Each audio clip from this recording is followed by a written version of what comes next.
Hi, my name is Zak Snijders and welcome to the Information Security Awareness course. This course is designed to lay the foundation and create an awareness for information security. The course is designed in such a way to cater for a wide audience. It's a beginner's course, but it's also a refresher course for more experienced users. There are so many people that has no protection and have taken no precaution to protect themselves. We are introducing the minimum requirements for various layers of protection. Over the past few years, I implemented many information security projects at companies. During these implementations, I realized just how bad the awareness is out there. From youngsters joining small business to very senior people that's been with firms for a long time. People that grew with the companies. They simply have no idea about the risk exposure they face on a daily basis. In some cases, it was an absolute miracle that serious information breaches did not occur. They were so lucky. Legislation related to personal information indicates that each company must ensure that a data breach does not occur. That is a tall order, but we will get there. I don't want to scare you on day one, which is why we are going to tackle this beast one step at a time. The list of things that can go wrong with passwords and logins is long. As an individual, hackers will normally not look at you with the same amount of interest as, for example, if you were a bank executive, right? Wrong. Hackers target everybody. Hi again, this is Zak. I trust you have enjoyed the previous lecture that gave you a very brief introduction to passwords. Alright, let us tackle this beast. If you thought that passwords are on the way out, think again. The pain of passwords will be with us for a while still. The emphasis on passwords is in fact increasing.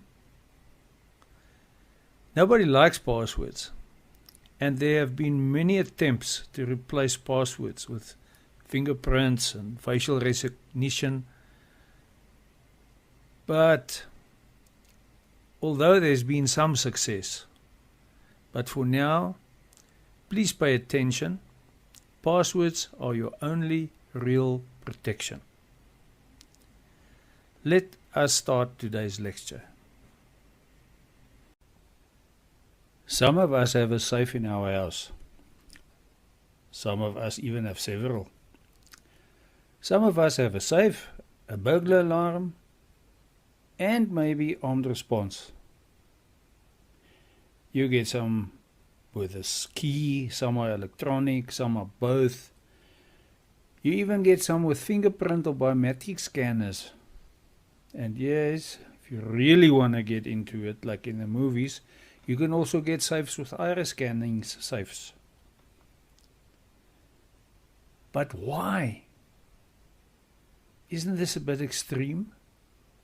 Why do we do it? Obviously to store important documents, maybe a firearm, jewelry, but generally the stuff that we want to protect at all costs. Now, if we go to such extremes to protect our personal belongings, how is it then that we don't have the same mindset when it comes to our online protection? We spend thousands on physical protection, but we allow access to our online personal stuff. And sometimes there's even more critical information online that can be more damaging to us than what is in the safe. Let me explain. We store important information on the internet, such as financial and personal stuff, on places like Facebook, banking apps, and many others. This is normal practice on the internet, and there's nothing wrong with that in principle.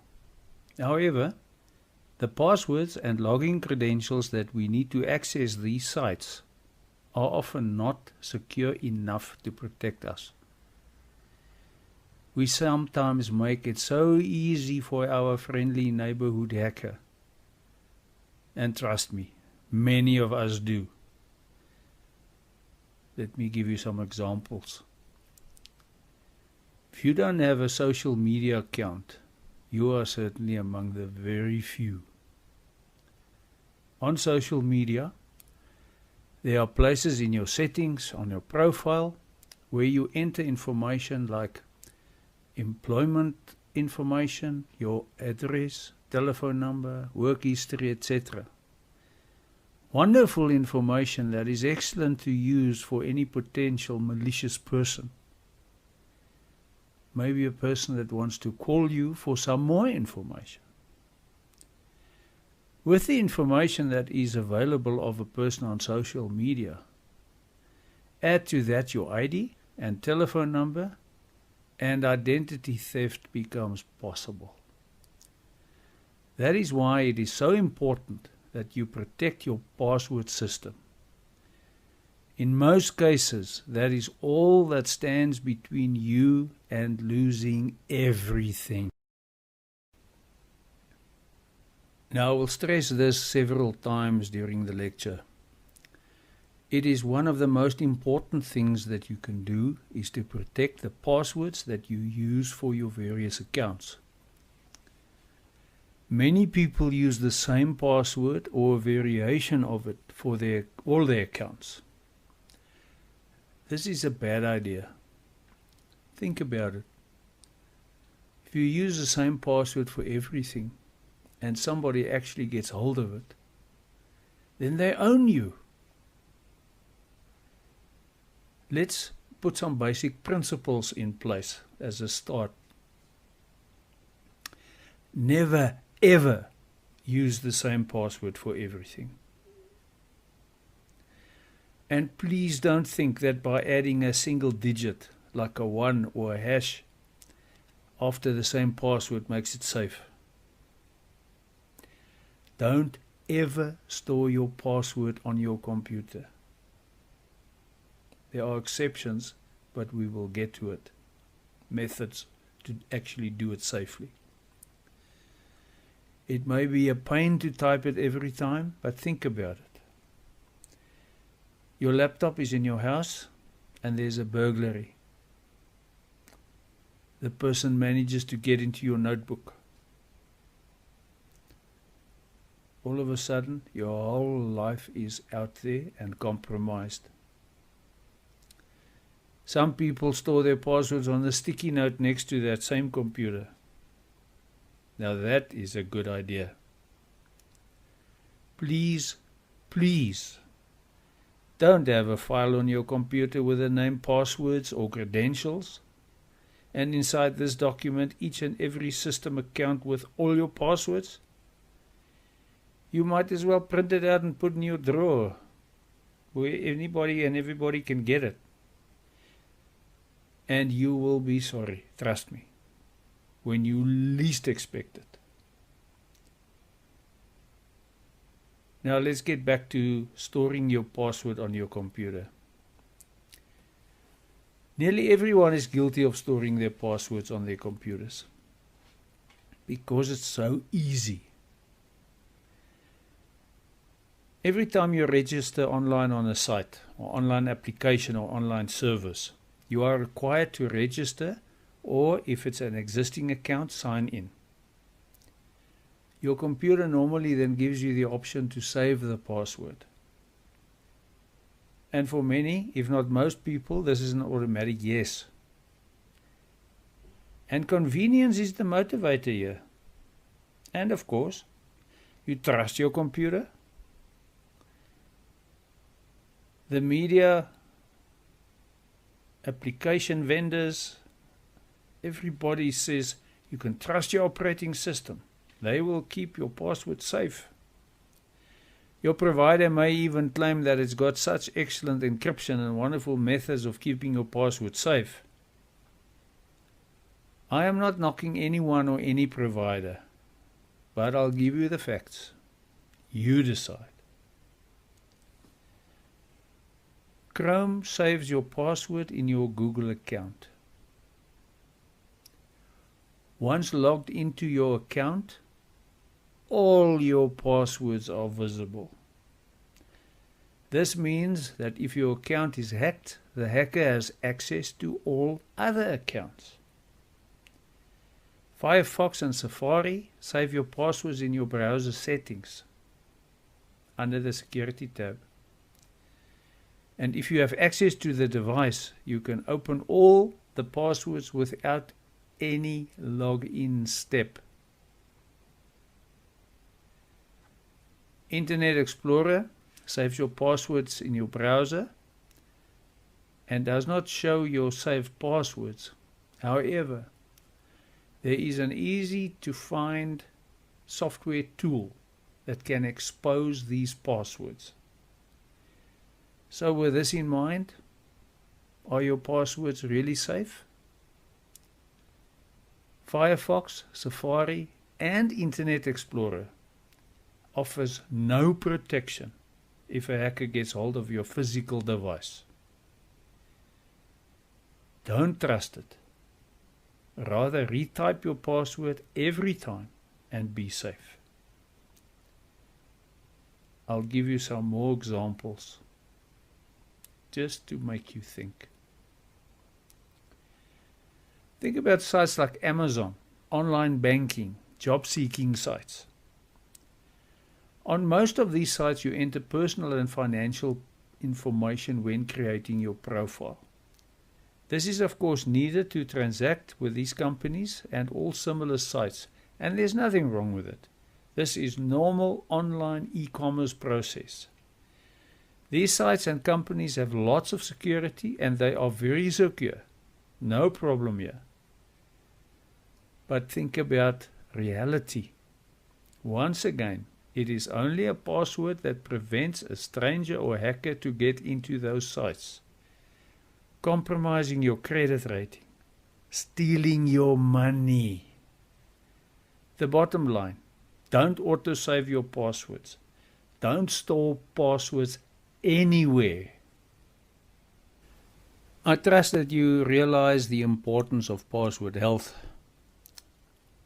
Now, let me help you with methods of creating a strong password without making your life a misery. Now, we have already established that if you use common passwords that are easy to guess or you write them down, then you are operating on luck. And like any luck, one day this will run out. Then you could lose your data, your identity, your bank balance. And remember, the hackers are not targeting you specifically. Think about a fishing boat that catches fish with large nets. They put the nets into the sea and drag them. They have no idea what they're actually going to catch that day. Don't be one of the fish. Don't let your guard down. There's only one place that cannot be hacked, and that's your head. Yeah, big deal. I can almost hear you say it. It's impossible to remember many passwords, and I agree with you. As an exercise, think about and count how many accounts you have that require a username and password. It's probably going to take a while just thinking about it and writing them down. Like I said, a good exercise is to put together a file with all accounts, system, usernames, and passwords, as if you have to prepare for when you are no longer there. You will be shocked. Don't keep it around though. If you don't have a safe, destroy it.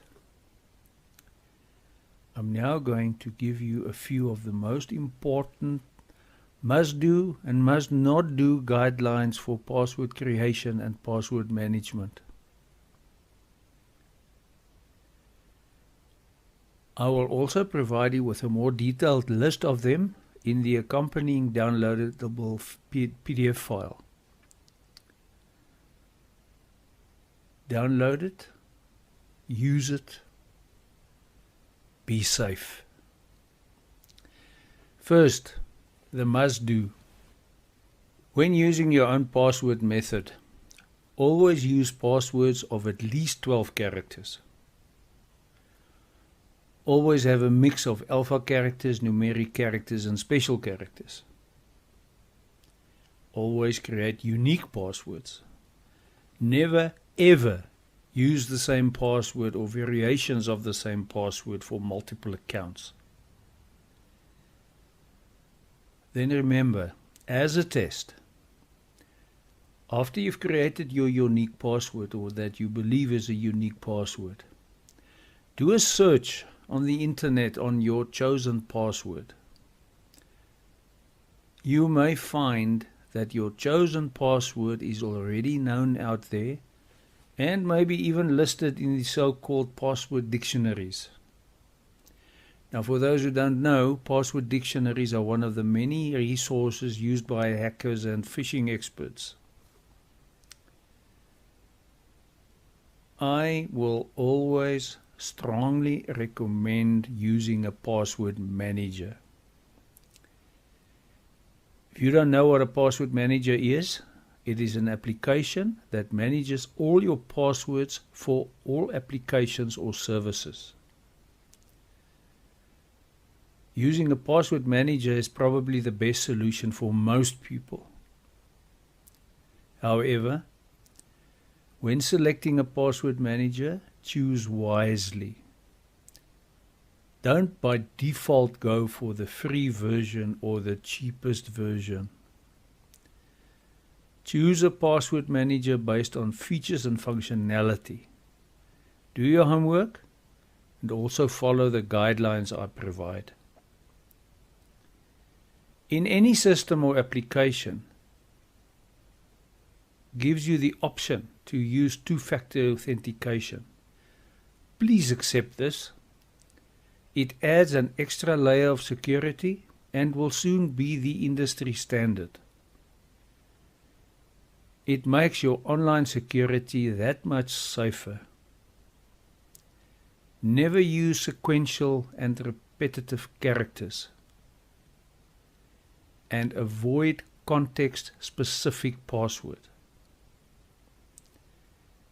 An example is, don't include the name of the site in your password.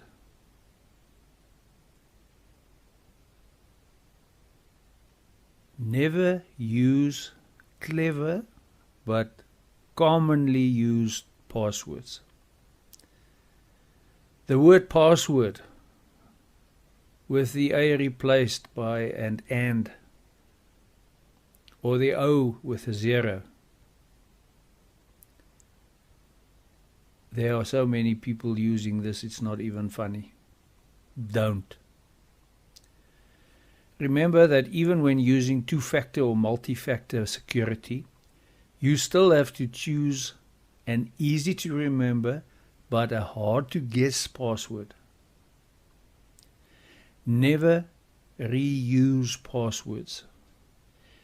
If any of the system or services that you have signed on to or that you use on the internet require you to change your password, please do not change it to something similar or try and fool the system by adding a digit. Most systems will not allow it, but even if it does, don't. Never use adjacent keyboard strings, not even in reverse. Everybody knows about it. QWERTY 1234 is not secure. Please, hackers love them. If you choose to use and create your own password, use a passphrase. This is much more difficult to guess. But please don't use a common phrase as "I have a nice house." Use a phrase of at least 6 words that would make sense to you only. Let's try an example like, "I earned $300 when I started working in Rome." The password you can build from this. As example, first from left to right, using the first digit of each word. Then starting again from right to left, using the first digit of every word. That makes for a very strong password. Now think about it. If you still add a password manager to this and then use this password that you've just created as in my example and use that for your master password, imagine how safe you will be then. Use your own example though. Don't copy mine. Let me give you a few examples of good password managers. You have managers like Dashlane, Sticky Password, RoboForm, Avast. There are many others. Please note, I do not favor or promote any of them, nor is the order of any significance. I'm only providing these examples to get you started in your search. And once again, as I said previously, choose wisely. Not all password managers are created equally. Most will have the basic security features needed for proper password management, such as weak password flagging, password generator, and two-factor or even multi-factor authentication. There are other critical features to look for. Most password managers comes with a secure password generator, but just double check this. Automated password updates, good feature. This is where your password manager will update your password if a site has been hacked. Also check for password autofill features, whereby the password manager will manage all your passwords for you in application in a similar fashion than saved passwords of your operating system, except much more secure. Another important feature is a digital wallet. This is used specifically to secure and store your credit card numbers and other payment details. Emergency third-party access. This is where your password manager allows you to designate emergency contexts. All good features. This concludes our lecture on passwords. I trust you found this insightful and that this has given you enough of a background to fully understand the importance of passwords. Feel free to drop me an email if you have any concerns or you need assistance.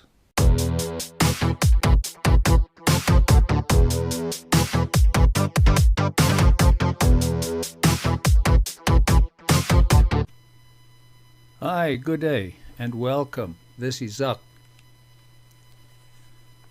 I trust you have enjoyed the lecture on passwords. Now backups are even a bigger beast. I want to spend enough time with you to ensure that you not only understand the importance, but also how to make backups. Now immediately you may think, what is this guy on about? Backups is simple, it's easy, and yes, it is. But there are different backups for different people, for different reasons. Let's tame this beast. The interesting fact is that backups are not so common amongst individuals and small business. And that's very scary. The need for a backup solution cannot be stated enough. Don't be like this guy. In this lecture, I'm not going to aim a shotgun at you and overwhelm you. I will discuss the basics and empower you with just enough to be safe.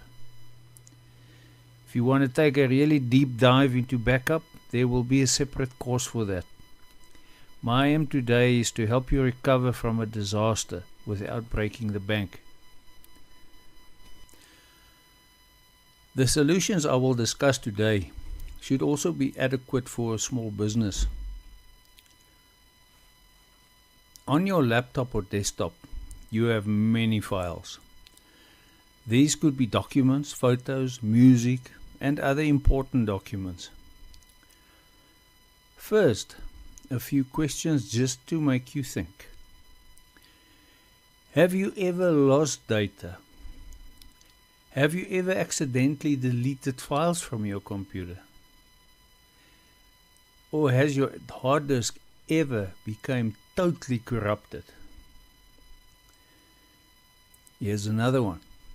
Did you ever get to your desk or office or your home, opened up your laptop, and it was just dead? That is the moment when a wave of mixed feelings and emotions washes over you. For some of us, like a tidal wave.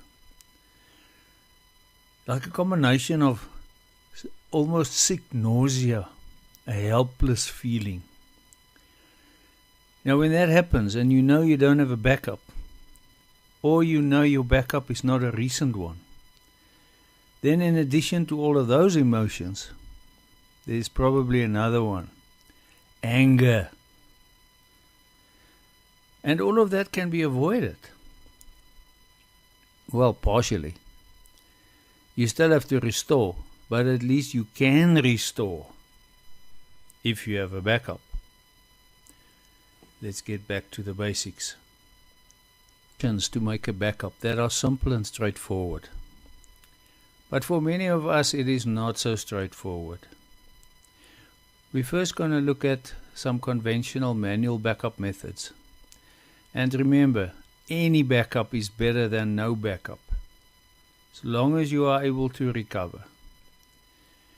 In its simplest form, you can copy files or folders to a DVD or USB drive. And yes, lots of people still use CDs and DVDs. More popular are external hard drives that are these days big enough to back up some or all of your hard disk and files. There are also many cloud-hosted solutions. Please don't worry if you don't know what it is. We will discuss this in detail. Now once again, it does not matter which method you choose, and we will discuss a number of them. The important thing is you must have at least 3 backups. Now by 3 backups I mean 3 physical instances of backups, and please not on the same media.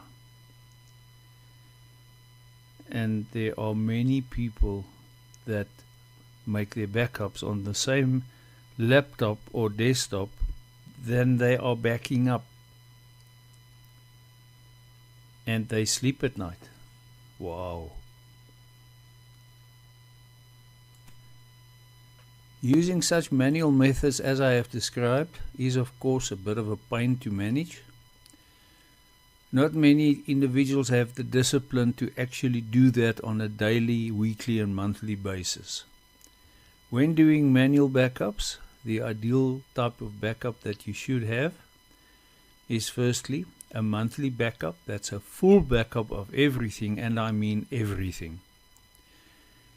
You must have a weekly backup of all the changes during that week at the very least, and a daily incremental.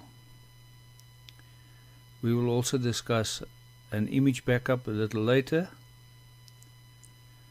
Now, maintaining that sort of discipline will ensure that you never lose more than a day, and a daily incremental normally takes a few minutes, so it won't waste your time.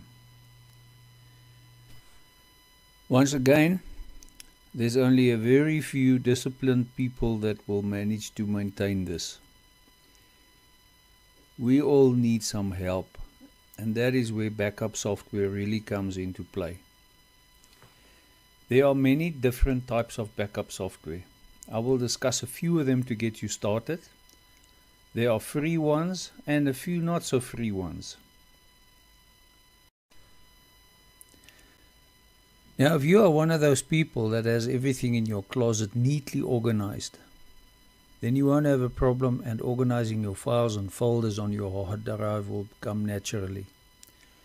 However, if you can't even keep your shirts and socks separate, then listen carefully and check the examples. The golden rule is to identify an approach that is sensible, achieve what is needed, and that you can stick to. To enable a successful backup approach and backup strategy, you need to order and classify your files and your data. Now, your operating system normally goes a long way to do this for you. And in your existing file structure, you will most probably find, at the very least, existing folders or groups that will be under File Explorer in Windows and Finder on Mac. On Windows, pre-existing groups will be documents, downloads, music, pictures, videos, etc. The documents or My Documents in Windows is normally the default folder where most of the documents created by Windows are stored. But after a few months, this could be a bit of a mess. Applications normally create their own folders, but you need to create your own folders under My Document structures as you need them.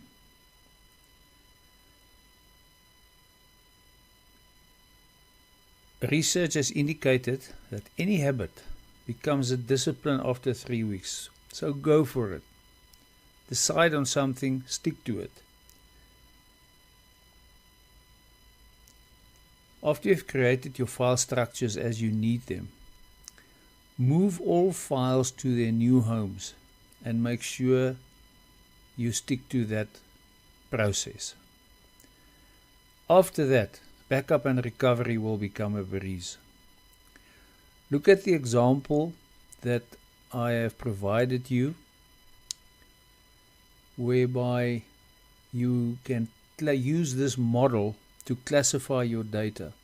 This is just an example to get you started, but you should get the approach. You should get what I'm trying to bring across. Having a structured file and folder classification order will help you in many ways. It will not only provide the necessary assistance when you need to find files or search for files, helping indexing. It will also help you when starting to do advanced cloud backups, whereby cloud backups needs to be optimized as far as possible to preserve disk space, bandwidth, and cost. For your business folders, a good idea is call it My Business. Example of subfolders could be marketing, presentations, financials, etc. However, if you have multiple clients, I recommend that you give each client his own top level folder and have individual project folders underneath that. Then you could, similar to your normal Windows folder, you can have each client have his own document folders and pictures, etc. under them. I trust this has given you a good background, not only on the importance of backups, but how to prepare for and create a solid foundation for backups. In the next lecture, we will discuss a number of backup options, pros and cons of each, and I will show you an example of actually performing a backup as a tutorial. After this tutorial, you should be able to use this as a guide and apply that with most backup software. The principle of most backup software is similar. There will always be more detailed user guides that's provided with the software as well as on their website. This then concludes part 1 of backups.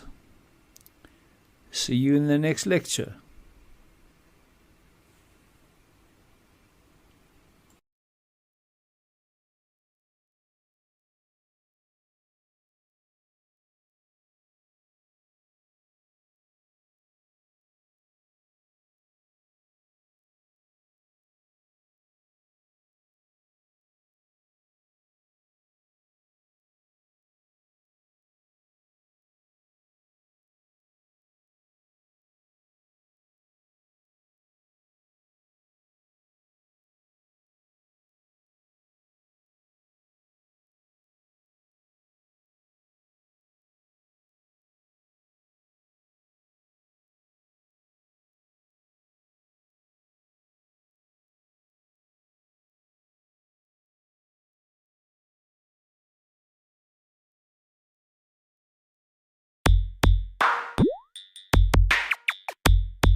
Hi, good day. This is Zak again.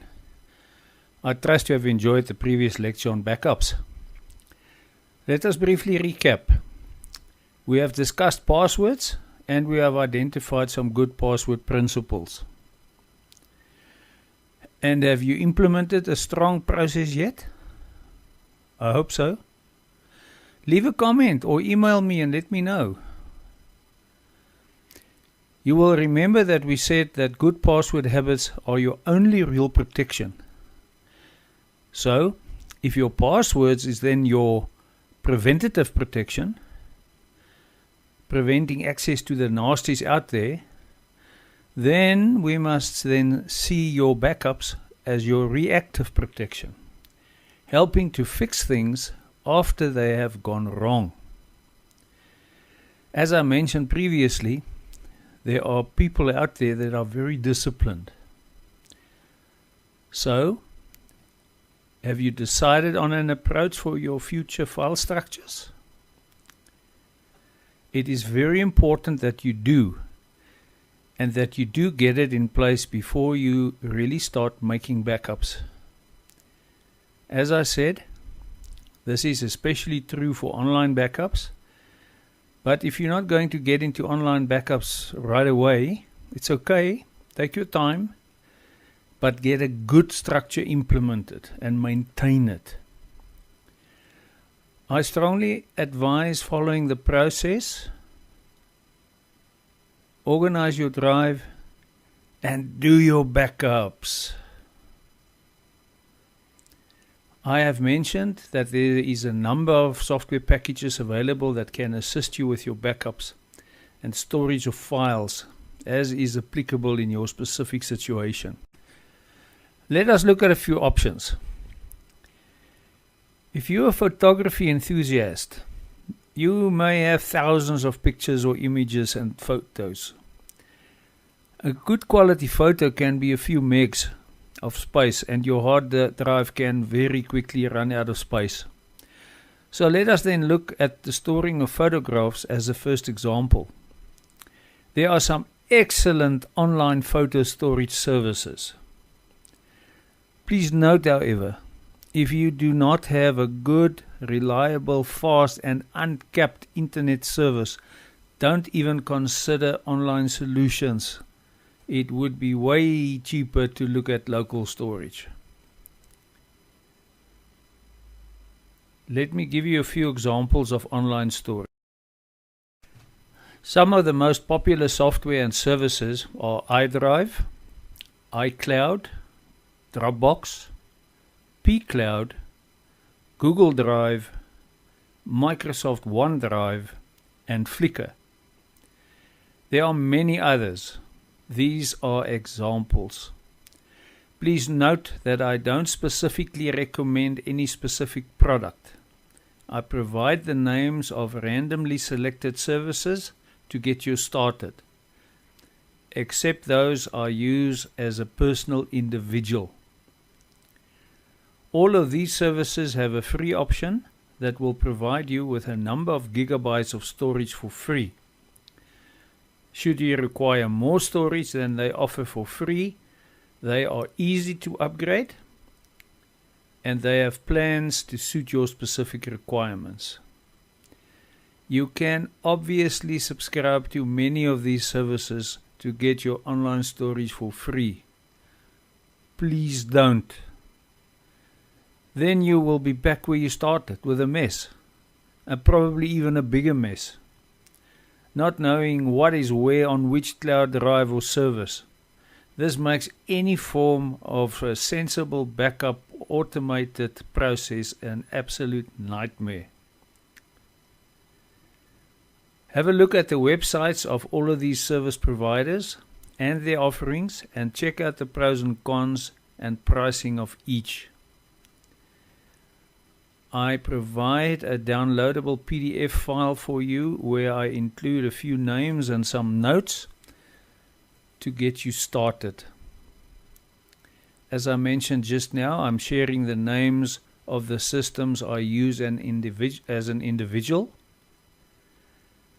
I use iDrive for disk, files and photo backup to the cloud.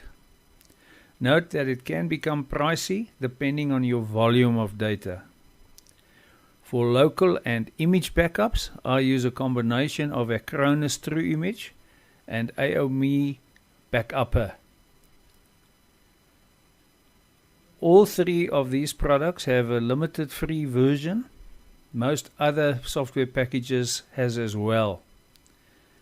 Test them, analyze your individual requirements, and then before you upgrade to a long-term paid plan, make sure of the cost involved that you make the right choice for you. Some of the cloud backup options out there are more suited to business and business files, not photos. Some of these services and software, as you will also see in the PDF file, are suitable for both photos and files and provide an easy-to-use interface. It would be wise to choose an application that is suitable for both local backups as well as cloud backup. This is especially important when you want to start with local backups and then at a later stage start doing cloud backups as part of your backup strategy. Develop your own backup strategy for yourself and your own situation. Base it on the recommendations that I provide you with. You should always have several local copies of all your important data. Then you should have some off-sites copies. Don't let this happen to you. Look at this poor guy. Make your backups. The approach I recommend is that you do not need to back up all the purchased software packages that you install on your computer or that is included in your operating system. This can easily be reinstalled providing you have the original disks or downloads. Keep your original software disks and downloads in a safe place. Make sure that you always keep a copy of your license codes and user credentials to be able to reinstall if needed. Also keep another copy of your license codes at a different premise if possible. To safeguard and protect your software and data in case of a hard disk crash, I recommend that you do an image backup at least once a month. If you do not yet know what an image backup is, no problem. We will discuss that shortly. The diagram that I provide you as an example is a typical good practice backup approach, whereby you do a weekly full backup, a daily incremental, and a monthly image backup. Let us discuss the different backup types, just for clarity and to avoid anyone getting behind and not understanding the terminology that we use. We will start with local backups. Now this is a backup that you will make of the files or folders on your hard disk to a local drive. Now this local drive can be any destination drive connected to or inside your computer. Please don't select a non-removable drive inside your computer for backup. Make your backup to an external USB or external hard drive. A backup is not simply a copy, and you should always use appropriate backup software for this task, that you can maintain a backup history. Let's look at backup for the cloud. Now, for those of you not familiar with cloud computing and cloud backup, you should see cloud backup in principle similar to a local backup. The only difference is that the destination drive is sitting in the cloud somewhere. In the cloud, in this instance, meaning your backup will reside on a file server somewhere with a service provider. Constraints here you must always be aware of is bandwidth, and ensure you make the correct and appropriate backup software selection. Now, if you make use of a backup service, a backup service is typically cloud backup software with its own proprietary cloud storage. The process is slightly different, and the software will automatically make the backup to their own cloud storage facility. Let's look at image-based backups. Now, image-based backups are the process whereby your entire disk is backed up in one single run. This means the backup includes the operating system, all your software, all your files, basically everything in a single pass. The only disadvantage of an image backup is that it takes a long time to back up, and that is why it's not always a backup of choice. However, it's a crucial backup to have. Please do it at least monthly.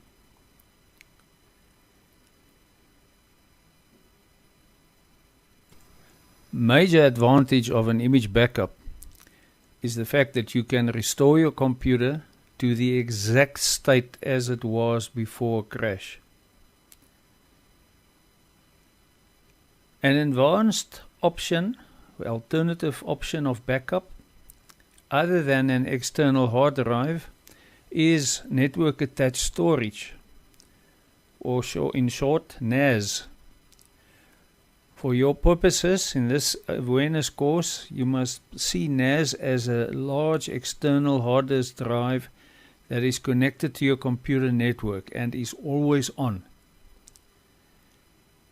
We are not going to cover all the various definitions, types and applications of NAS in this course. It's a more advanced topic.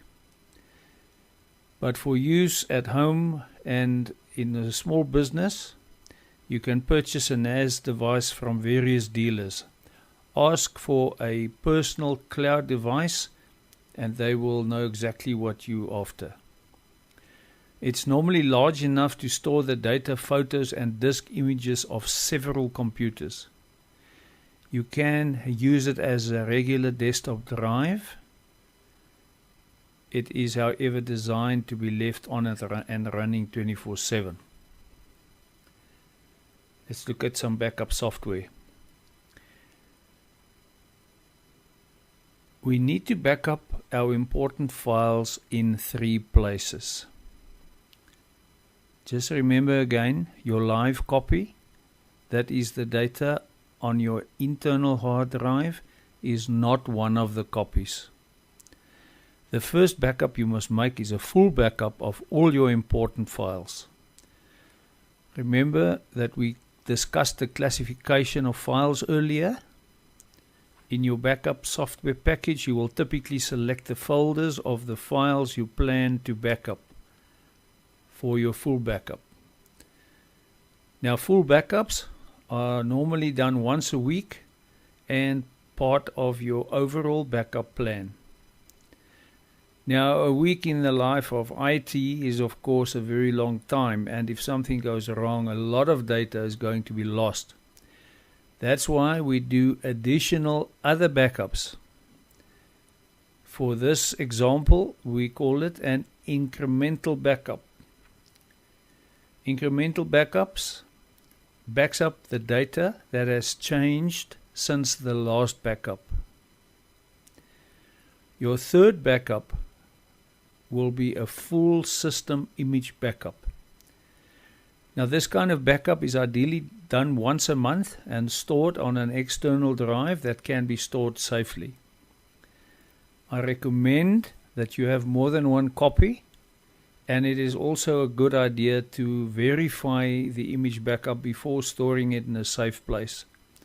This process of verification is an option that is included or part of your backup software. When doing any of these backups, the destination will be an external or NAS drive. As mentioned previously, if you have a cloud destination that is accessible by a drive letter, you can use the cloud drive as a destination as well. You cannot do this for an image backup. An image backup has to be written to a connected external drive of the same size or bigger.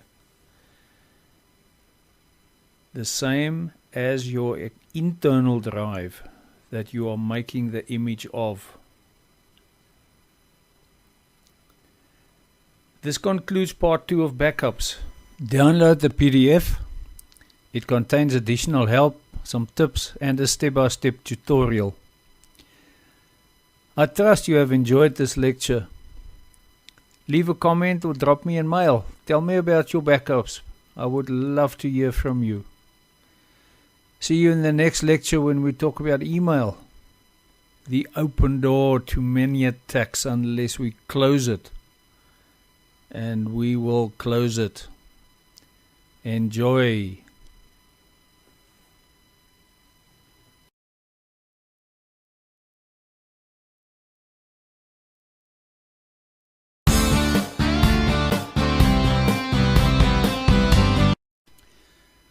Good day, this is Zak. Welcome to this very important lecture about email security, email practices, and how to protect ourselves against phishing and other threats lurking, waiting for that moment when we are not alert, waiting to strike. Most computer users make use of email for daily communication.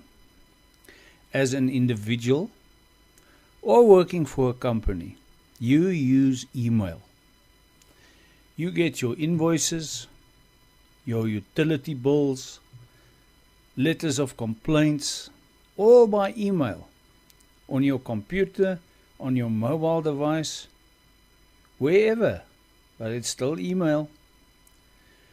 You also get the hacking attempts, the spam, and the phishing, all by email. Let us get some of the background theory out the way. Now, the most popular email protocols in use today is POP, or POP3 rather, IMAP, and Microsoft Exchange. There are some others, but those are the most important and predominant ones. For this lecture, however, I'm not going to include Exchange. Exchange is normally used by corporations, and I am just focusing on POP3 and IMAP.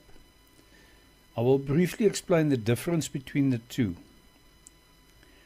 For most of us, all we need to know is that POP3 will actually download the email from your mail server to your device or computer. For IMAP, we need a connection to the internet. There are many free and paid email service providers. Gmail, probably one of the most popular email providers out there. You also have Outlook, Yahoo Mail, in the Apple space, iCloud.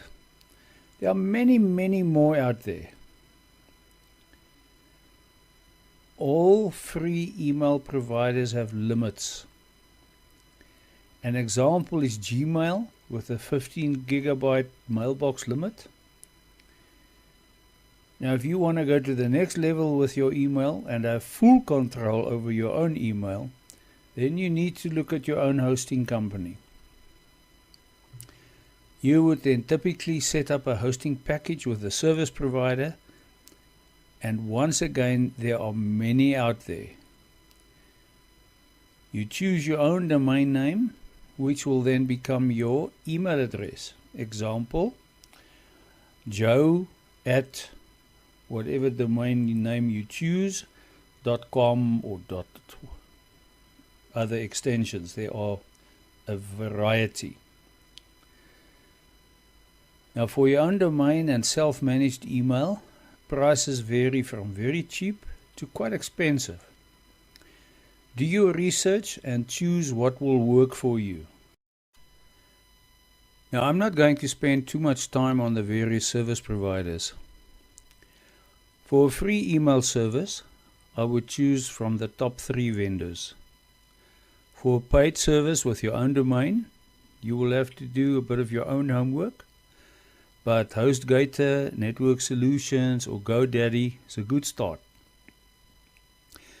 To search for comprehensive lists for paid service providers, enter best email hosting services in your search engine, and for free email providers, type best free email providers in your search engine, and you will get a load. For the rest of this lecture, I'm going to assume that you have an email address and email box, regardless of whether that is Gmail or Outlook. Whatever method you use to send and receive emails, we will now focus on protecting you, your email, your computer, and your identity. Let us start with some spam. Now, everybody must have heard about the term spam. Most people think that it is simply stupid. It's annoying and you must try and get rid of it. And yes, mostly it is just a nuisance. But spam today is not only a nuisance, it can be a serious threat. Did you know that in more than 90% of instances, spam is simply unsolicited email, sent to you in bulk through an automatic process from an email list, a list that the spammer probably purchased, so they have no idea who you are. They hope you respond, click a link, or unsubscribe, or respond by purchasing something. There's a small percentage of spam, however, that's not so innocent, and you must be very careful when you deal with spam. Even if you are interested in the product they are trying to sell you, be careful to check that any URL or links are legit. You do that by letting your mouse hover over the link, and on the bottom left of your screen you will see the actual value of that URL or link. Then do a search in your search engine for that URL. You will then see if it's legit or something else. However, be very careful with the actual spelling of that company name. Sometimes a site can appear 100% legit, the correct appearance, the correct logos, but just a single digit that is different, that makes the URL unique and not the actual company you think it represents. Never reply to a spam email. Just delete it. Let's talk about phishing. In an old movie from 1986, The Fly, there's a quote, "Be afraid, be very afraid." In the world of phishing, you should say to yourself often, be alert, be very alert. The bottom line is, if you are not alert, phishing will get you. Phishing is one of the most effective ways for hackers and criminals to get into your machine and into your life. In most cases, a phishing email is an email that contains some sort of advertisement or messages or interesting lines, but with malicious links or attachments, and the sender hopes that you are not alert. And if you click on a link or open the attachment without checking it out first, with a single click you can literally lose your identity or your bank account. And in case you ask, how is this different from spam? Phishing is always malicious. Now, the entry points for phishing is normally telephone calls, messaging like SMS or WhatsApp,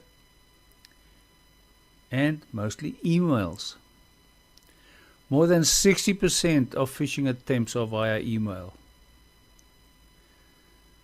So, be alert, be aware. Ultimately, you are the best protection for your environment, regardless of how effective the security systems or antivirus you have. You are still the best single protection. Let's look at telephone calls. More and more on a daily basis, users are bombarded by various telephone calls from unknown individuals and call centers. Many such calls are innocent and simply cold calling from businesses that are attempting an easy and inexpensive way to entice you to provide them with information that they can use to contact you, target you with email advertisements or contact details that a salesperson can contact you. However, many such calls are not so innocent.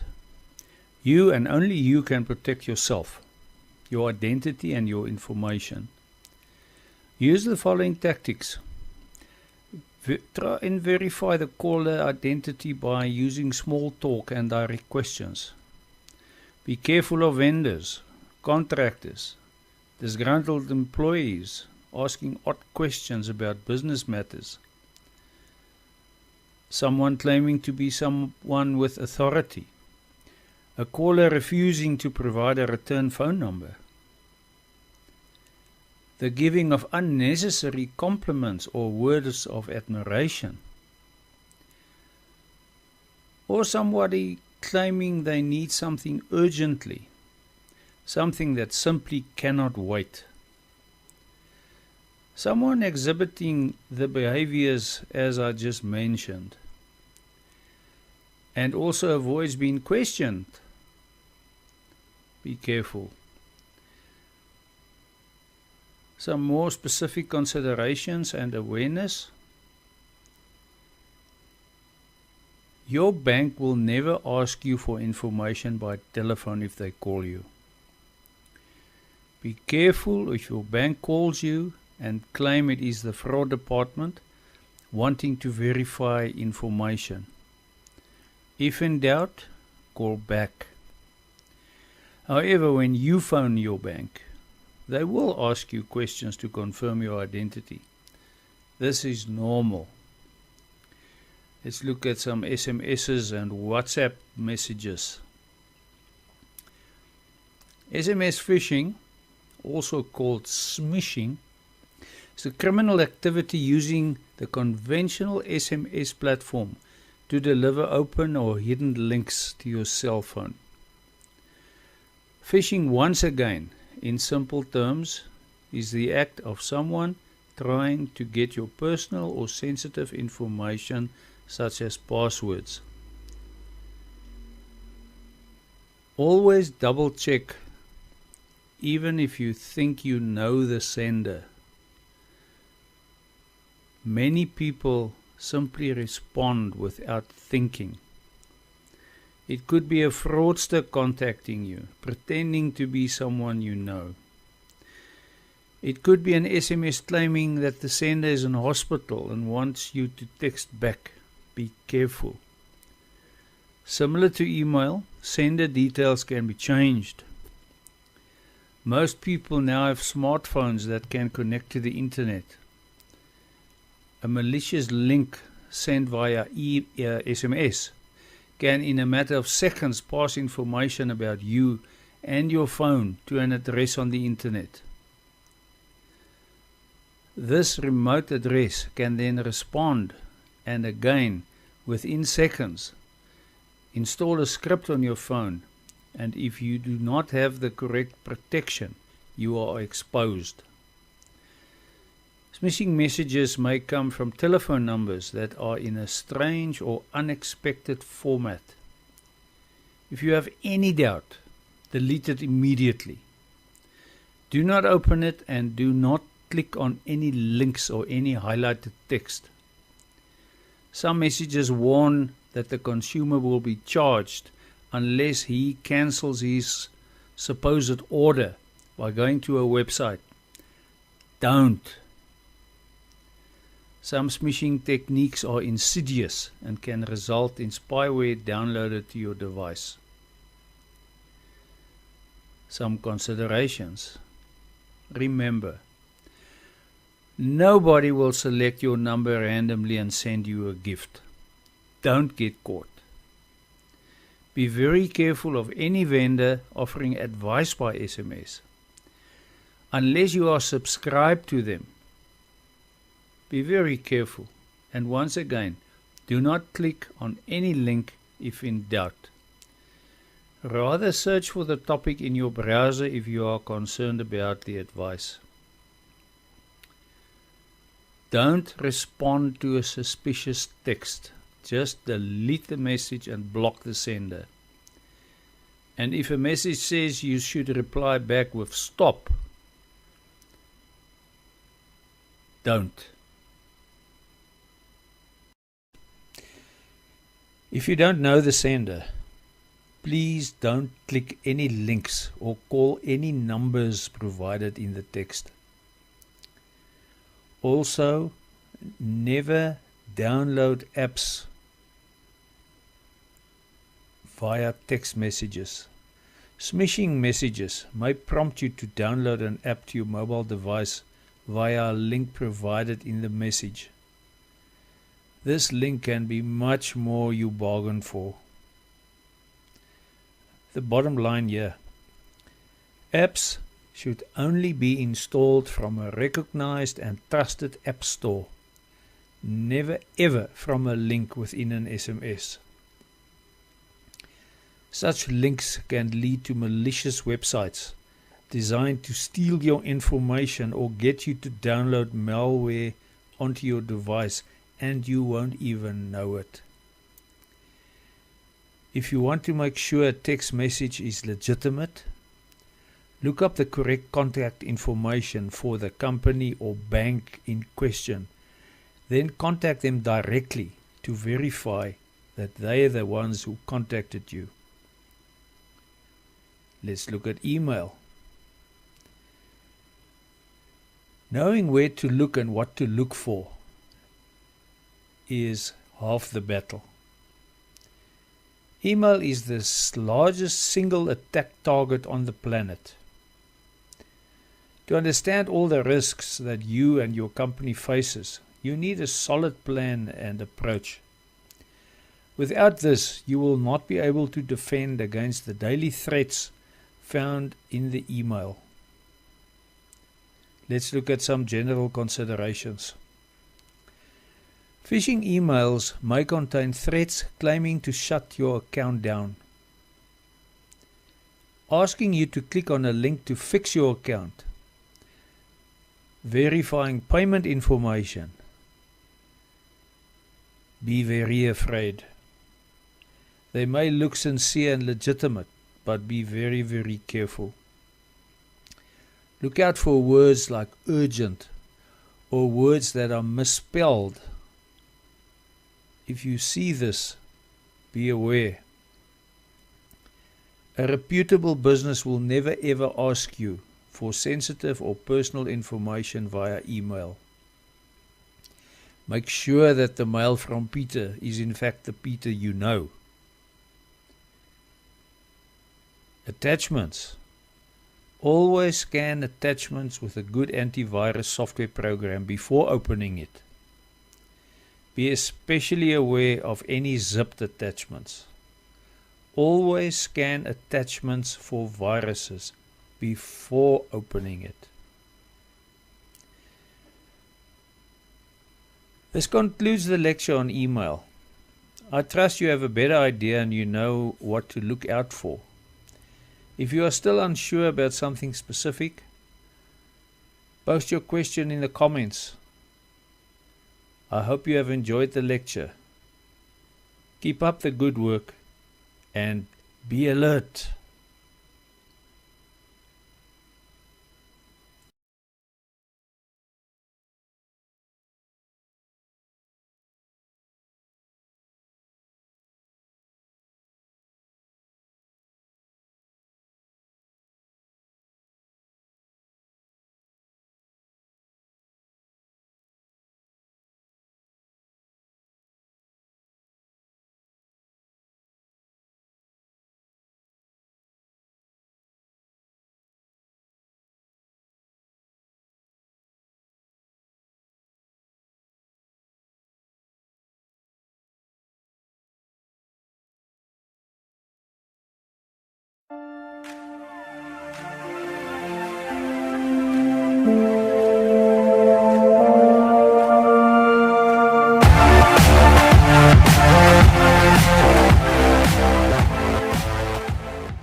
Hi, good day and welcome to this lecture. Today we're going to talk a bit about the internet. Surfing on the internet. Safely surfing the internet. Protecting ourselves. Avoiding viruses. Avoiding spyware. Everybody does it. It has become one of the most common activities of everyday computer users. Searching, browsing, surfing, finding information, visiting sites, reading, doing research, and the list goes on and on. My main objective of this lecture is to help you stay safe and not to become a victim of spyware and other malicious nice people out there. For those of you that are under the impression that spyware, viruses, malicious downloads, malware, etc. you will only get from shady sites, maybe from adult sites or from illegal download sites, you are in for major shock. Those nasties hide in the most innocent of places. Let me give you a scenario. You open Google or your favorite search engine. You type your search phrase or research topic that you want to get information on. In most cases, you will get a long list of results. Many of these could be or could contain something malicious. You just don't know. But you have to start somewhere, so you click on one of these links and a website opens. And without you knowing it, you could have just injected spyware onto your computer. For those of you that don't know what spyware is, you don't see it. Nothing changes on your computer. Nothing starts behaving differently. Just your personal information is shared without you knowing it. So what do we do about it? How do we prevent it? How do we protect ourselves? Firstly, avoid the obvious.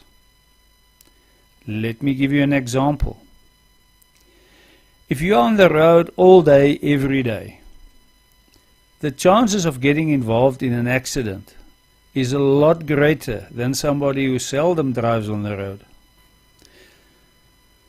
Similarly, if you frequent adult sites or file sharing sites and social networking sites, the chances of getting exposed to spyware is a lot greater than people who never visit these sites. It's simple mathematics. Now, before somebody shoots me, I am not saying that these sites must be outlawed. No. What I am saying is avoid these sites if possible. But if you do visit them, listen to the tips and guidelines I provide. It is for your own safety. So how do we protect ourselves?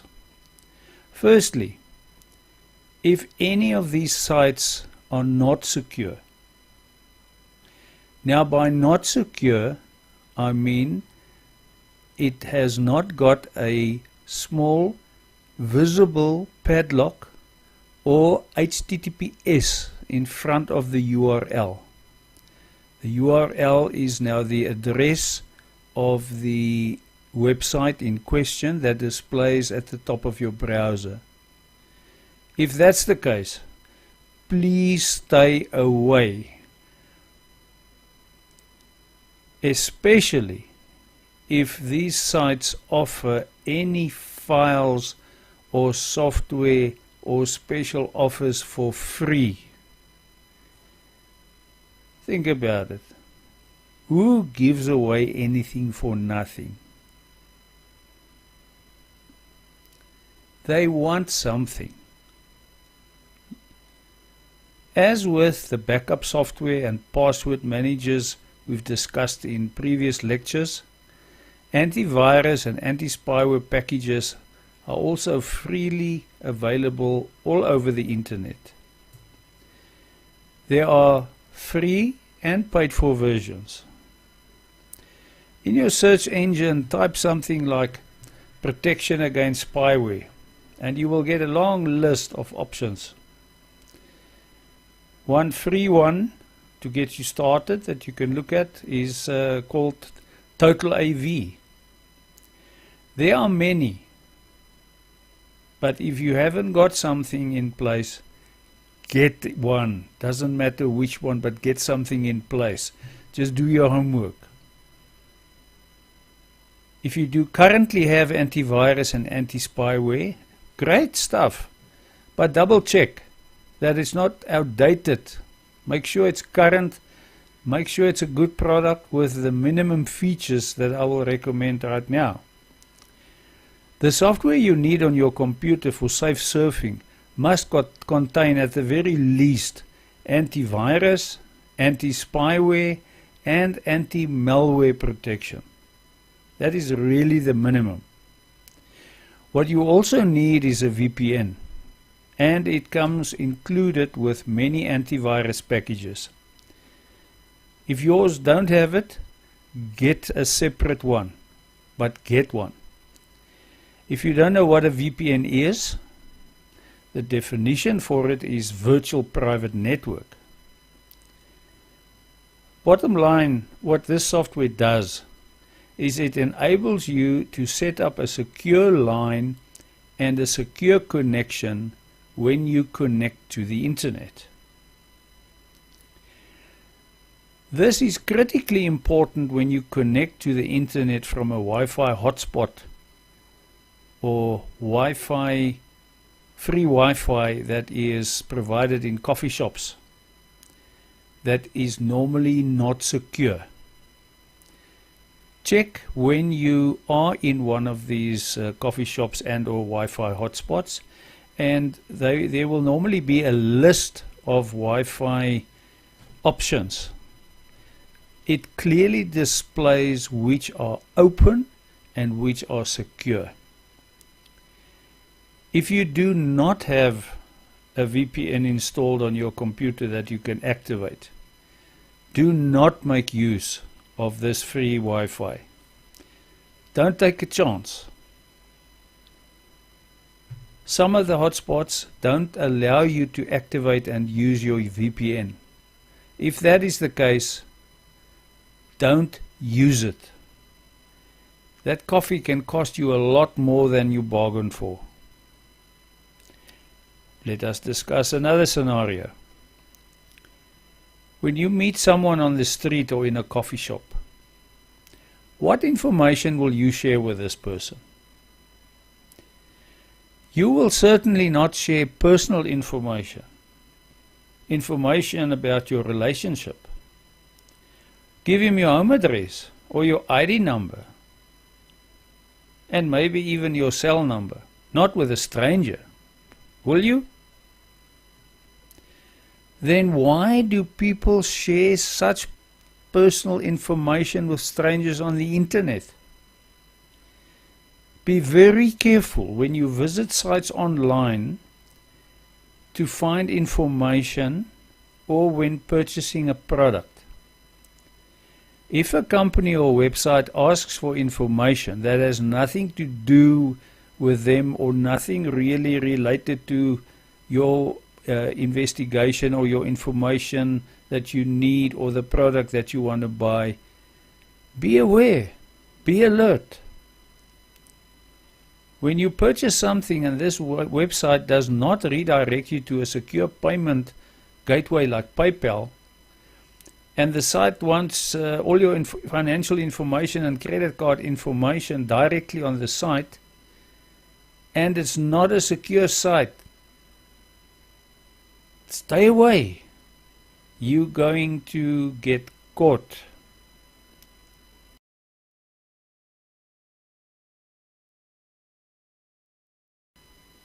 Some specifics to protect yourself online. Think very carefully before you share information online. Don't post anything on the internet or on Facebook that you don't want other people to see.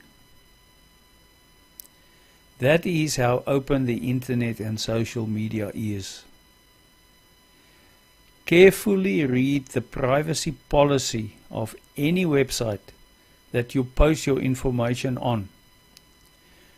Make sure that you know what they will do with your information, why they need it, and how the policy enables them to share your information. I've mentioned this before, but on social media, check your security settings and adjust it to what you feel comfortable with. Set it so that only the people you want to see your posts can. Websites that ask you for specific security questions to be able to reset a password. Please do not provide information that actually relates to you and that can be potentially damaging. Provide answers that has meaning to you, but not to anyone else, and also that cannot identify you in any way or otherwise impact you. Still make sure, however, that this relates to something you will remember and that you will remember for the purpose that it is asked. It's pointless that you give some secret phrase to the software to be able to reset your software, and then when the day comes that you need to reset your password and it asks you for that secret phrase, then you've forgotten the phrase. Then you are double in trouble. Guard your information. Keep all your software, including web browsers and any apps, current with the latest updates. Where possible, set them to update automatically. In emails or on websites, if there are any pop-ups, warnings or other notices that offers a free download, a free download that claims it will protect your computer or it will scan your computer to find problems. What do they really want in return for their free software? Obviously, it is either a scam or it will let you run the program and then you must pay for the results. Be careful, be alert. Nothing is really free. There is no such thing as a free lunch. Something, somewhere, will bite you. Please do your financial transactions at home on your own Wi-Fi or network. At home you can control the environment and you know it is secure. Do not do it in coffee shops or in public places on open networks. It is simply too risky. Do it where you have a VPN available or you know that you are working on a secure network. Never on an open network. If you do have to do a very important transaction, especially if it involves large amounts of money and it has to be done immediately, rather visit your nearest branch and make use of their internet facility. Most banks and institutions provide this free of charge and it is secure. Please follow these tips, precautions and advice that I have provided in this lecture. You will be considerably safer than before. I trust you have enjoyed this lecture. Please feel free to comment and update me on your progress. Have an awesome and safe surfing day. See you in the next lecture.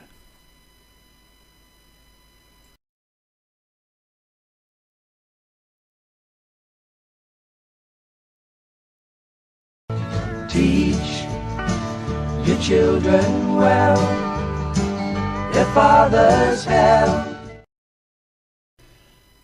Hi, good day. This is Zak again.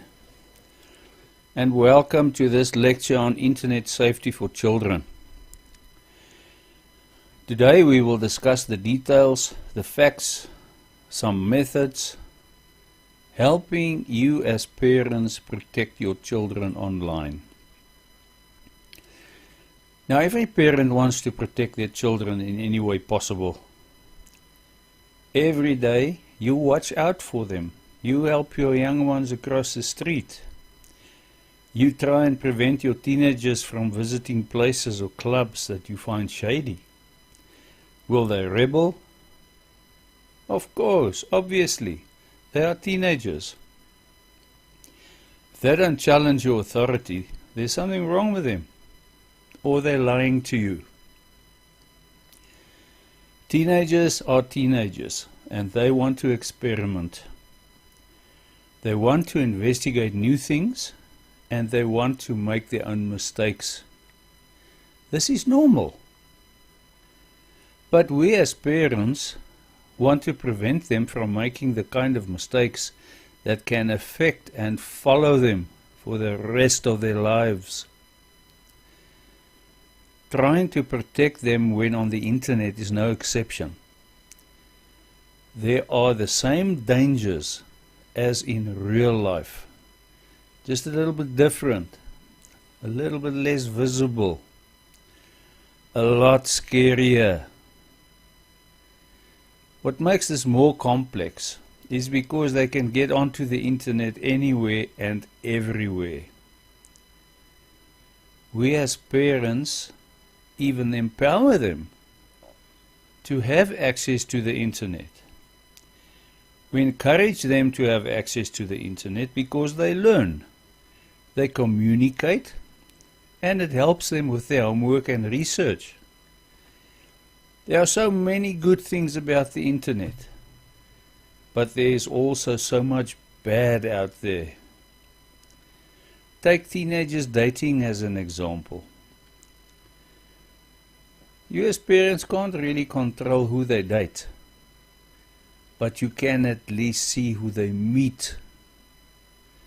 You can at least see who rocks up at the door to pick up your daughter. Online dating for teenagers is, of course, a total different horror story, and we will get into that soon.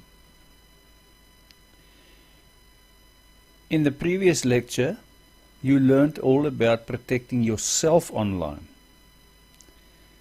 Now, when dealing with your children and your teenagers, you must apply those same rules. You as the parent must, however, teach your children, and especially your younger children, and your teenagers, to be equally alert and aware online.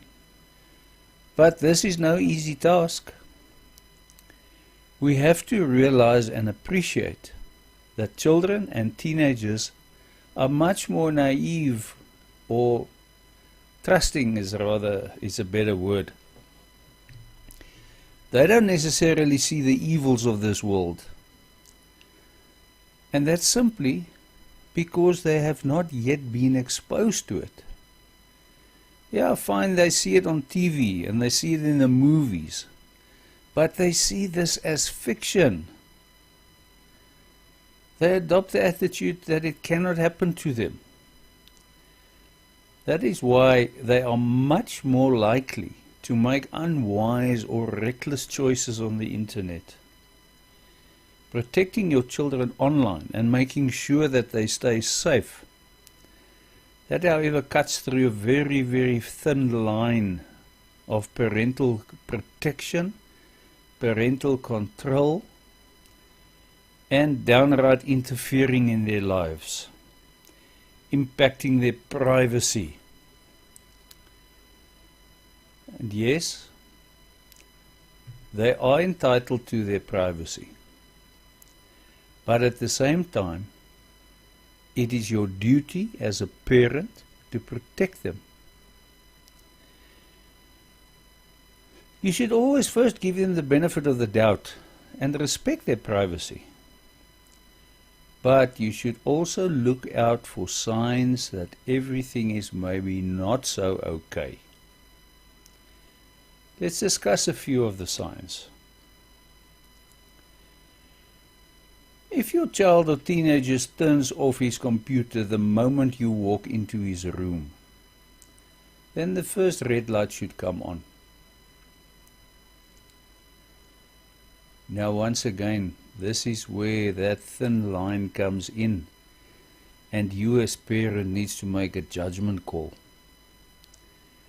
They could have been chatting to a friend, maybe a boyfriend or girlfriend, which can be embarrassment and embarrassing if you found out, especially if they are younger. Then they still want to hide the boyfriend. They could, however, have been looking at an inappropriate site. You just don't know. But once again, initially, you have to give them the benefit of the doubt and trust your children. But now you have to monitor this behavior. And if this becomes frequent behavior, then you have to take action. We will discuss this action. If your child starts receiving packages or mail from people you don't know, it's obviously possible that they have ordered stuff online. But it would be wise to inquire what it is And if it's a legitimate purchase from their own allowance and not from your bank account, then there's no problem. But it could also be from a potential predator your child met in a chat room. Ask the question. It's your right and duty as a parent to make sure. Now, while you are not supposed to know what's on your teenager's computer, after all, it's their private space, and they will very quickly remind you of it. But if it so happens that you do discover inappropriate material, proceed with caution. And remember that most of us, even those of us before the internet, were curious and looked at magazines with inappropriate picture. I'm not saying you did, but some of us certainly did. Discuss this with them. Don't outright ban it, but rather warn them about the related dangers of such sites, and then let them decide for themselves. Spyware and viruses and related dangers are common and frequent on these sites. Explain to them what can happen. Warn them.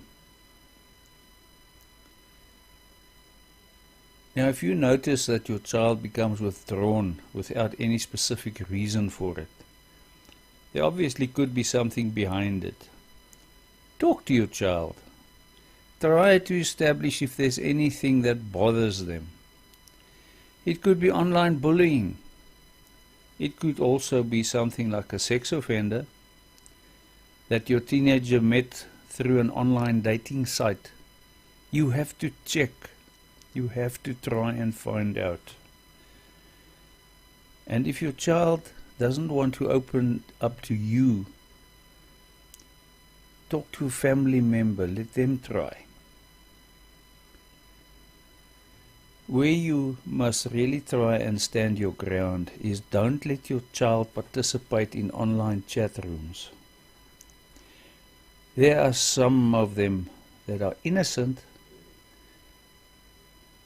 but there are so many people out there that enter into chat rooms pretending to be children or teenagers trying to meet them.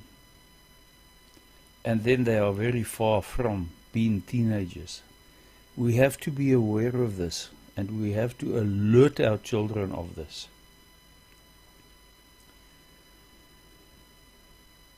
You must teach your children that the username they choose on sites on the internet must not say too much about them. They must use usernames that is as neutral as possible. Let me give you an example. A username of Peter14, that probably indicates that it's a young male of 14 years old. An attractive target. Children must never post any personal information on the internet or on social media, regardless of who asks for it. This is a big no-no. Children must also never add friends on social media that they don't actually know, and they must definitely never ever agree to meet somebody that they have met on the internet.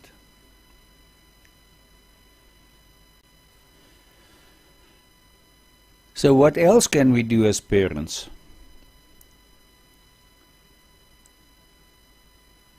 What we need to appreciate is that our teenagers and school-aged children are getting so sophisticated with technology that they outpace us.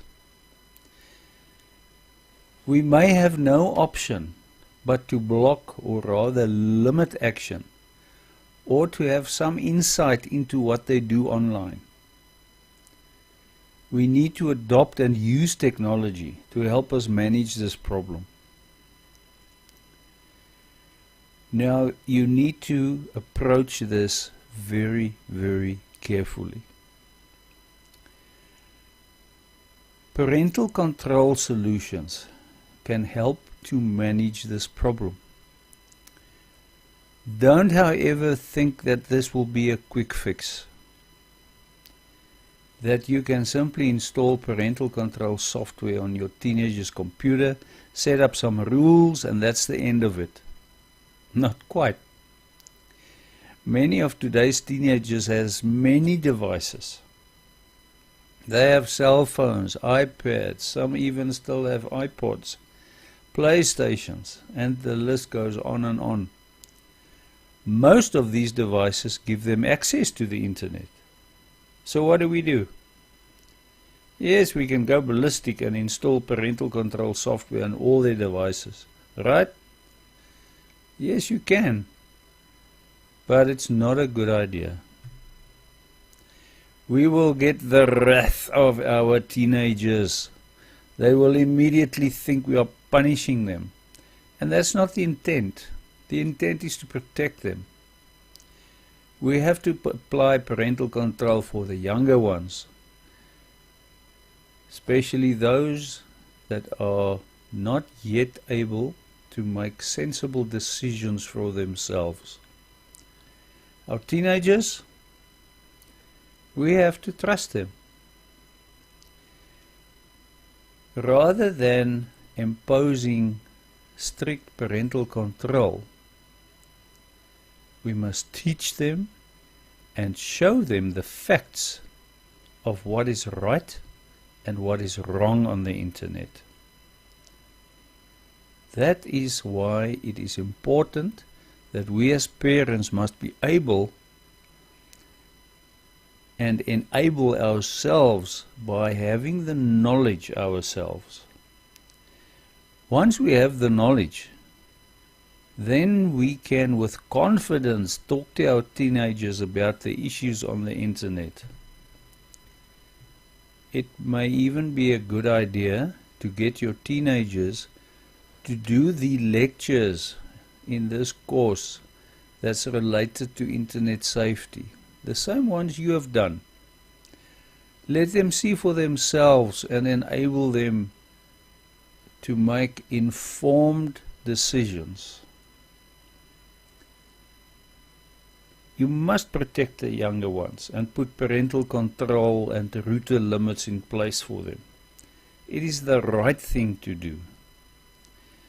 Then the teenagers, once again, empower them with the knowledge and awareness that you have learned. Then it's up to them. They need to be responsible for what they do on the internet. As a tip, the latest versions of Mac OS and Windows have got some parental control software built in. You can also acquire other parental control software with more features and flexibility. One such example is NetNanny. But some specific tips for you. And once again, this is mostly aimed at younger children. Put a password on the computer that you have to log them in to use the internet. Another method, with parental control software, you can restrict access to the computer to a time limit when there's supervision at home.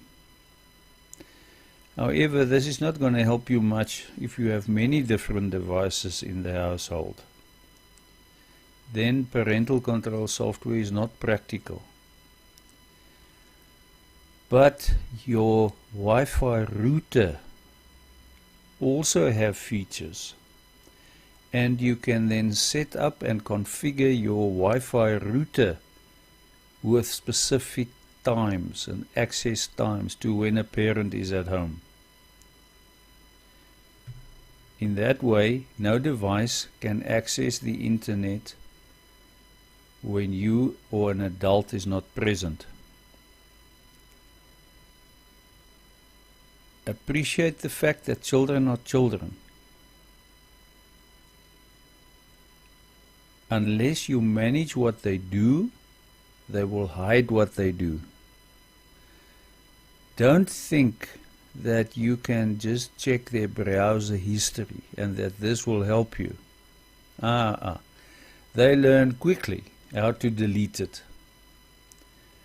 Bottom line, as in my lecture about being safe online, teach them not to use file sharing programs and not to illegally download music. Most of the sites that offer pirate downloads, and remember, it is illegal, may in fact infect the target device. They must be careful on social network sites.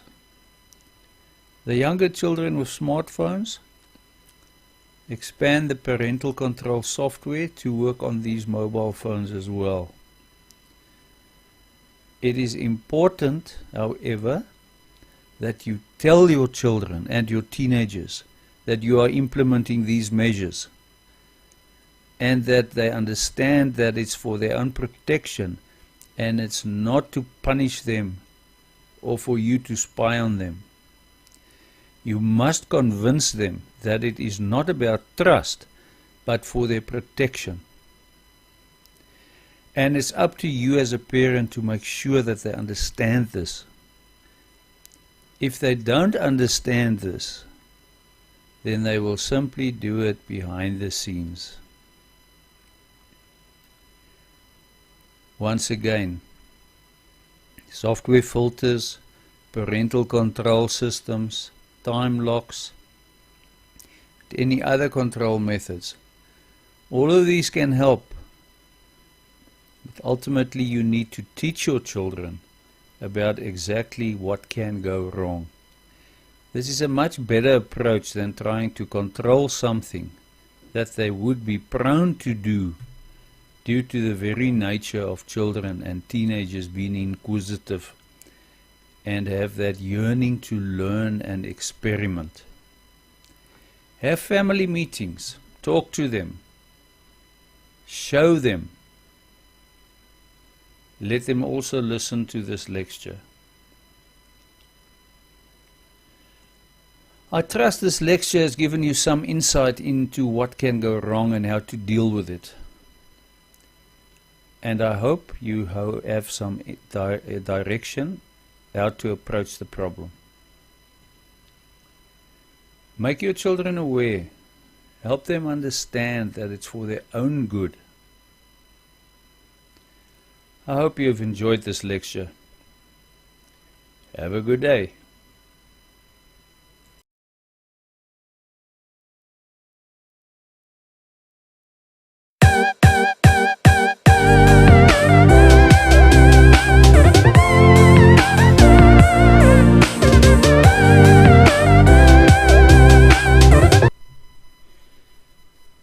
Hi, good day and welcome.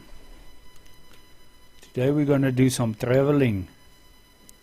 Now we all like traveling.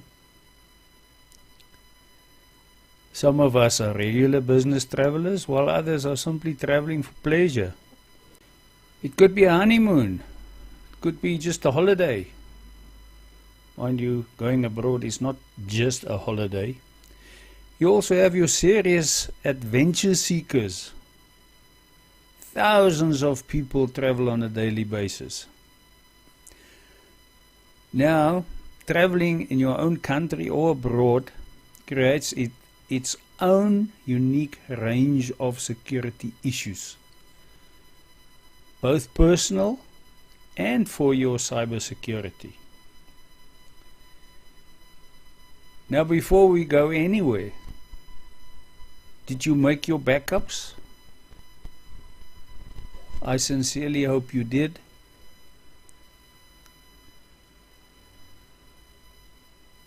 Regular business travelers are even worse off. since traveling for business, they are always on their way to meetings or on the way back from seminars. In most cases, they will have sensitive business information with them. They might not only be the target of the normal cyber criminals, but criminals that are in fact targeting them for that information. Now you have learned how to protect yourself under normal circumstances. Now learn what else you should be on the lookout for when you are traveling. In this lecture, I will help you to be just a little bit safer in your personal capacity or your tech stuff. Let us discuss a few important topics that you need to address before you leave on your trip. Now, for the purposes of this lecture, I'm going to assume that you have your passports and visas in place, that you've purchased all your travel goodies, pillows, etc. I'm also going to ignore the general items that your travel agent is supposed to have on their list. I am going to focus on the topics that are not always thought of. Ask your travel agent for emergency information, contact details, physical addresses, etc. of each city you will visit. This must include information like the embassy, police, hotel, at the very least. If you will be visiting a foreign country where it will be difficult to communicate, I strongly recommend that you invest in a language translator program for your mobile or a dedicated translator device to help you with general communication when you visit such countries. Get travel insurance. Many people do, many people don't. It's a personal choice.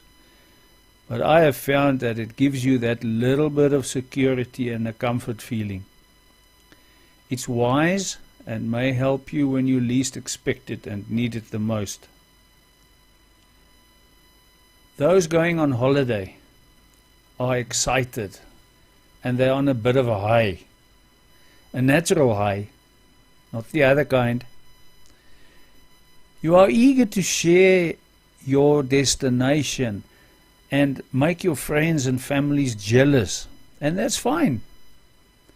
It's nice and good to share, but don't overshare and don't share with the wrong people. Don't make it public. Don't splash it all over social media. That is not so wise. You could easily end up informing the wrong kind of person with basically a roadmap of where you are going. At the same time, you are advertising that you're not at home and that your home is now probably vulnerable. Now about your tech stuff. Most smartphones, laptops and tablets have security settings that allow you to lock the device with a PIN number or a fingerprint ID. Do this or enable this on each device you take with you. And it's a good idea even when you're at home. If it's a laptop, make sure that you activate a startup password for it. This is especially important at the airport where your devices are very vulnerable and are targeted by thieves. If it is password protected, then automatically there's some defense against the security or data breach. Disable your Bluetooth. Don't let your PC get away from you. Bluetooth connectivity can be intercepted. Hackers can potentially hack into your device. Keep Bluetooth off when traveling abroad and only switch it on when you really have to. At the airport, I think Criminals probably attend a special school. That's what it looks like to me sometimes anyway. It's almost as if they are trained to spot tourists and can distinguish the non-regular from the regular travelers. Don't help them by wearing clothes that are screaming tourist. Tourists are the first to be targeted by scammers and thieves. Don't get noticed for the wrong reasons. You have to be even more vigilant and alert when you are lounging around the airports. Protect your smartphones, laptops, and whatever else you have with you. Wearing the wrong clothing can also get you into trouble when traveling in countries where the appropriate dress is very important. In some countries, it's a sign of respect. Keep that in mind. Be cautious when using public Wi-Fi. It is even more important when traveling than at home. At home, you have many more options than abroad. When using Wi-Fi hotspots, remember that the same rules and the same security measures that you have learned so far applies. It is even more important to use your VPN. And if you can't, don't do any form of financial transactions. But if at all possible, avoid using open Wi-Fi. Rather go for secured Wi-Fi and ask for the Wi-Fi password. Never connect to a totally open Wi-Fi hotspot. Disable location sharing. Only enable location sharing if there's a specific reason for you to do so. Don't leave it on by default. It could provide easy access to the wrong person. Be aware that if a wrong person can track your movements, they know each time you are not in your hotel room. Now, when you reach your destination, now, I'm not saying go to the first pub you see, but a pub is certainly one of the best places to speak to locals. Otherwise, the front desk of the hotel or guest house is also a good place to get information. Be polite and friendly, but ask the locals or receptionist for relevant information and make notes. Keep them handy. Ask which parts of the city you should avoid. Ask them to get an idea of how much a taxi should cost. Where good but inexpensive restaurants are. Don't, however, get into such a discussion that you start oversharing. Don't share your travel plans, accommodation, or personal information. Be safe. Be alert. I trust you've enjoyed this lecture. Happy travels.